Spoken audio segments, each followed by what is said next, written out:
Gagawa po tayo ng tuna flavor onigiri rice. Need po natin ng Japanese rice. Lalagyan natin ng sesame oil, rice wine, mag-add tayo ng asin, then sugar, and crispy seaweeds. And mix po natin. May niluto na po akong tuna and mixed veggies. Then maghuhulma na po tayo. Lalagay lang po tayo ng half na rice. Then maglalagay tayo ng palaman. Konti lang po. Then papatungan po natin ulit ng rice. Press nating maigi para maganda ang pagkabalot.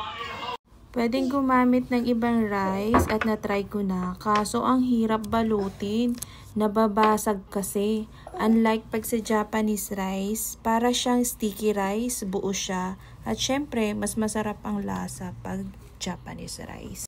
Masarap din naman pag ordinary rice. Yun nga lang, pahirapan tayo sa pagbalot. Limit naman akong gumawa nito, kaya nag-i-stock na talaga ako ng Japanese rice at favorite talaga to ng panganay ko. Masarap naman to kasi. Saka ang onigiri rice, naku, ang daming flavor na pwedeng gawin. Yan, nakagawa na tayo ng 3. Ibabaon niya ng anak ko sa school. 1 po sa snack at 2 sa lunch. Yung onigiri wrapper pala ay may nabibili sa online.